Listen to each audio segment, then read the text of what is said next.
if you combine all the real estate asset classes in the world and put them on one side of the balance sheet, and on the other side you have all the other asset classes, the real estate side would be larger.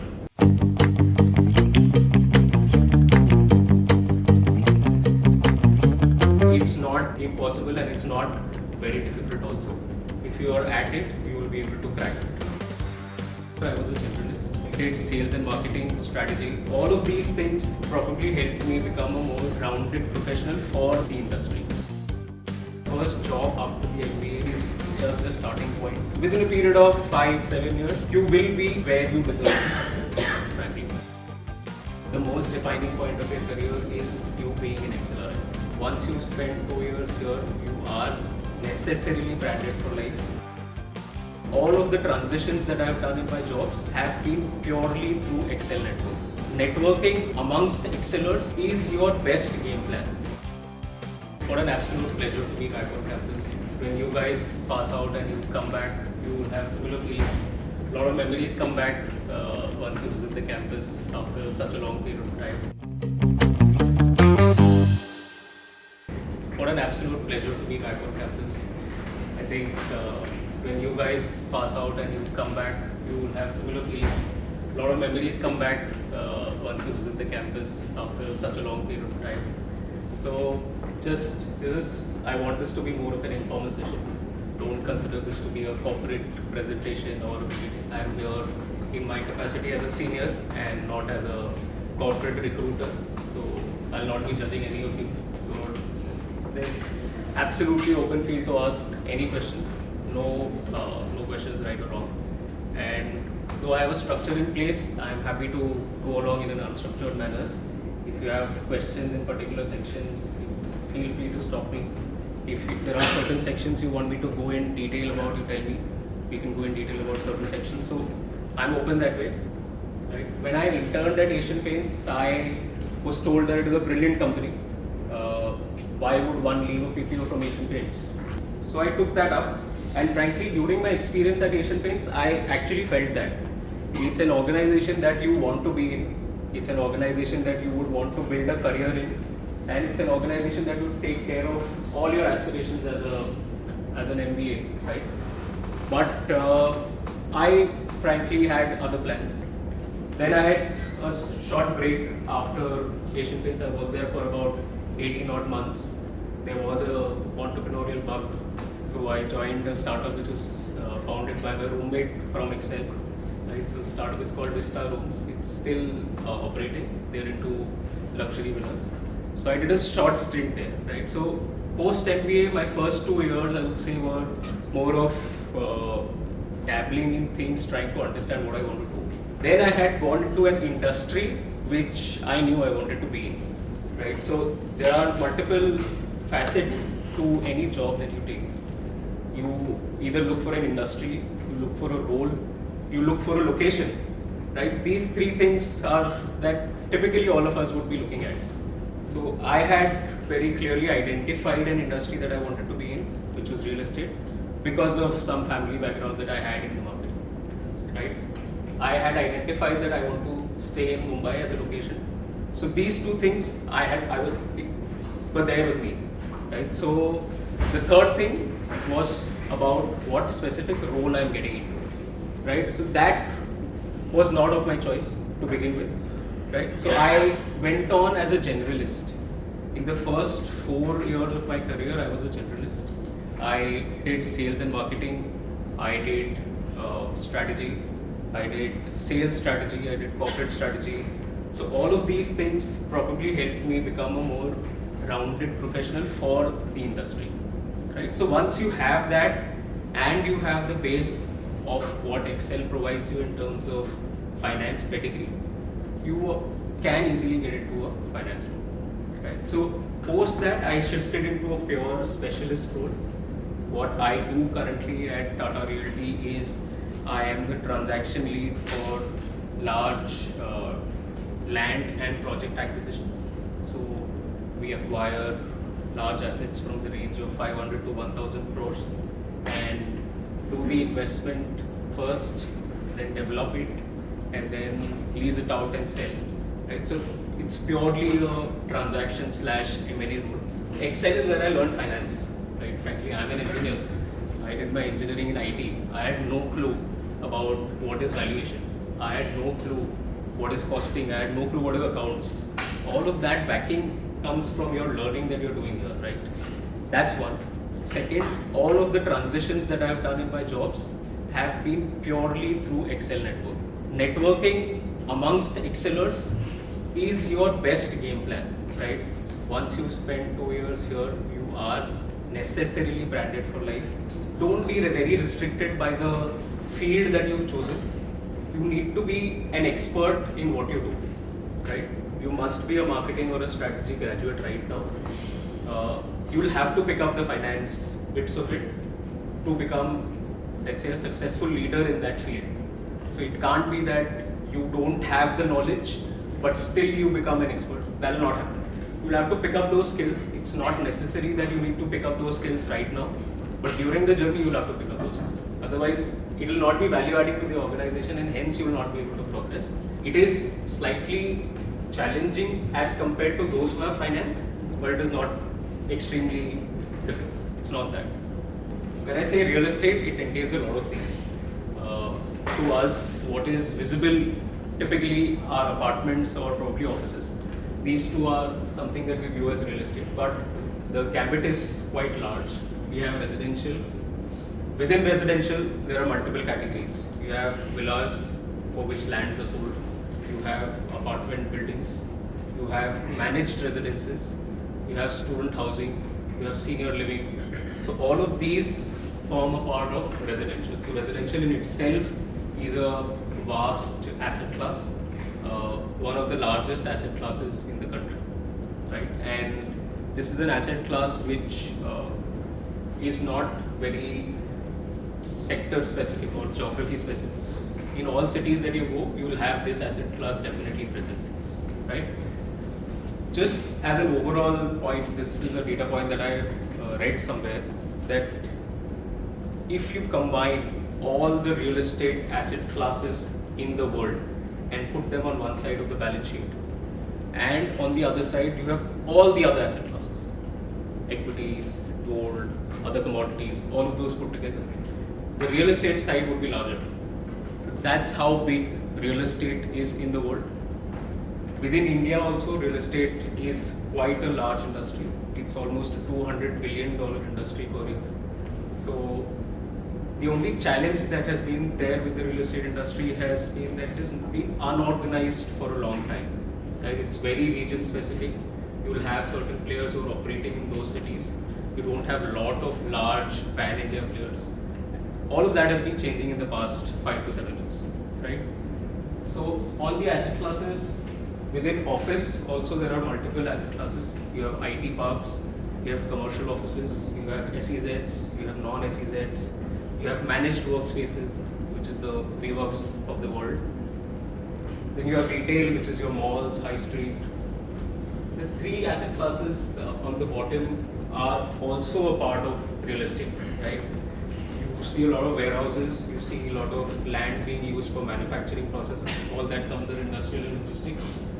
There is a new and upcoming asset class called as data centers. So data centers are where most of the servers of large companies are kept, and these are blocks of buildings which have just servers in them.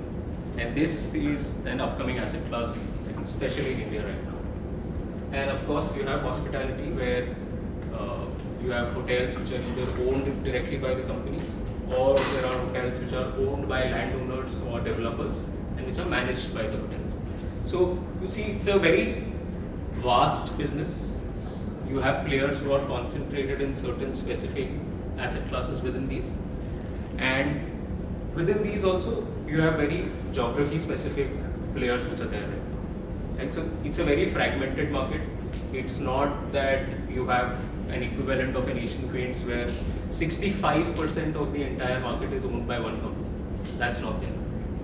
Within from the $200 billion market that you see, hardly there would be 4 or 5 players who are doing $2 billion each, right? So that just adds up to $10 billion. Rest 190 billion is being done by other and multiple players, right? So highly fragmented industry. With our young demography, we will be needing more houses because there are trends which show nuclear families increasing. There are trends which show that people wanting larger upgraded houses. Plus, there is urbanization which is happening. The centers of working which are there right now, they are bound to increase. India is just about 6% of the GDP right now in the real estate market. In developed markets, it's about 12%. About $6 billion come into India because of real estate every year. That's a big number. Chunk of that goes to commercial real estate. The entire process of real estate is converting into land to a final finished product which is usable, right? So first the land needs to be bought in, then you will have approvals that are got, then you will construct, and then you will lease. That's a typical commercial building model.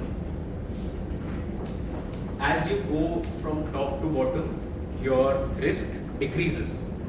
Hence your return requirements also would decrease. If you are buying a land for developing a commercial project, you would want the highest returns amongst these four because the risk associated with this is the highest.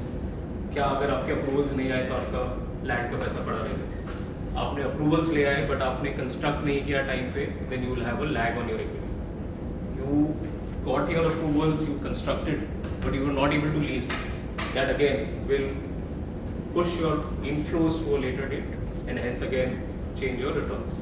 Hence the first one, which is greenfield acquisition of lands, is the riskiest among the four and hence would require the highest return.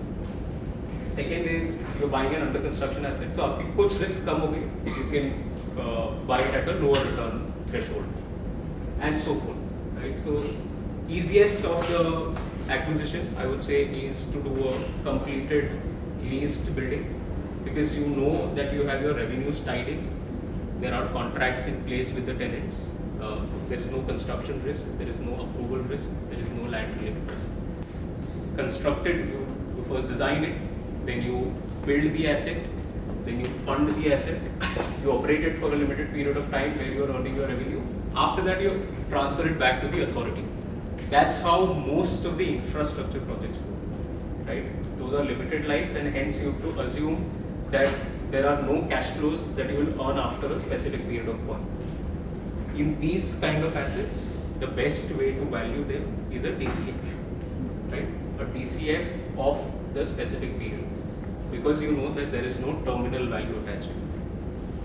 Commercial assets are typically long life assets and hence you can have a terminal value which is after your explicit forecasting period.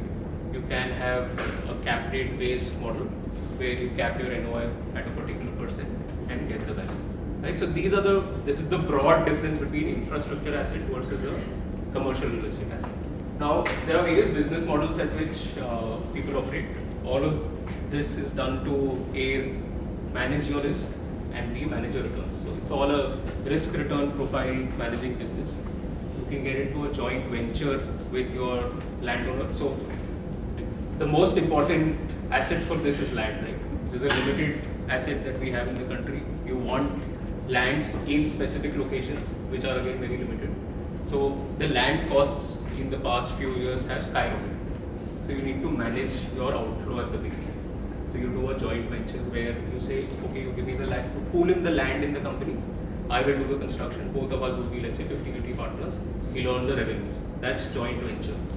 Right? So these assets, these type of business models work in other asset classes also. It's not restricted just to real estate. That's joint venture. Joint development is where the landowner is providing just the land. Everything else is being done by the developer. And in return, they get a revenue share or probably an area share. Right? So I've built 5 buildings. 1 building is yours. You do whatever you want. Right? So that's your joint development. There is forward purchase, which is I as a developer go to a landowner, I tell him, you have the land, you get the approvals, you build the building.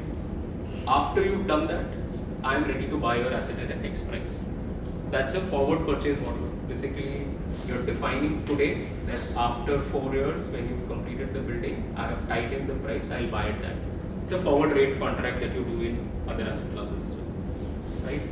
And last, some developers get into a development management where they are fully de-risked. The only thing that they are earning out of this is a fee. So some developers do that. So that's on the various business models. I'll pause for any queries. Which of these is most popular in investment? Frankly, joint venture and joint developments happen the most. And which is the most risky? Most risky is you doing everything yourself, frankly, because you are taking 100% risk of the land, owning the land. So you put in, let's say, 1,000 crores of money into the land. You are going to the authorities, getting the approvals. You are constructing yourself. You are leasing yourself. That's the riskiest. All of these are to reduce that amount of risk to the percentage that you dilute. While I've spoken about this, I just wanted to have a summary of the entire life cycle. The first part and the last part is what I do currently, right? So there is deal origination, basically getting deals from the market. We evaluate the deal, we do due diligence on that. We do documentation, which is actually telling you what rights do you own and basically transfer of the entire property, and then you close the deal. So that's the acquisition process. Once the land has been acquired, you go to the authorities, you get approvals, you construct it, you lease. Then there is asset management. Once the asset has been leased and stabilized, you need to have a team in place to manage the entire asset. Basically, property management. You want to do refurbishments in the asset, capex to improve the asset. All of that is done by the leasing and asset management team. And after a particular point of time, you want to recycle the capital, you can look at monetization. Monetization happens through various means. You can do a private placement, basically sell to a third party private buyer. You can do a partnership, like in the case of Tata Realty, we did with CPPI. So they bought, so we had two large assets worth over $1 billion, right? They came in, they took almost half of those assets and paid us half of them, right? So that's how Tata Realty monetized their assets and got in the money. They get the money, they deploy into other assets. So that's how the cycle works. One of the most recent exit platforms that have been created is a REIT. A REIT is a real estate investment trust. Basically, it's a public vehicle where you pool in all the assets and monetize the commercial completed buildings. So that's how the entire life cycle works. Within acquisition, it may seem like a small process, but typically real estate deals go on from 9 months to a year. Right? That's how large a transaction it is. Given the amount of capital that is deployed, it's large, it's a very capital intensive industry. So there are a lot of things that one needs to do to ensure that you are doing the right purchase. Okay, so stakeholders which are involved here, developers are those who are going to partly own the entire development and build it themselves. So they are responsible for the delivery of the product. You have private equity funds who are just financial partners. They don't have the development expertise, they don't have the approvals expertise. They are just in there for the returns that the project can generate. But they have deep pockets, they can fund half of your project. Right? So Blackstone would probably do a partnership with Embassy and say that I will put in 50-80% of the funds. You do the development, you lease it, you manage it, you exit it, but 80% of that is mine because they have put in money. Right? So that's how private equity funds work. You have investment bankers in the process. Right? These are large assets spread across the country. It's impossible for individual developers or companies to go and scout these assets. So investment bankers help us do that. So the likes of CBRE, JLL that you were mentioning, they do that. Morgan Stanley's and like they advise on REITs and other stuff. So investment bankers are also involved in these transactions.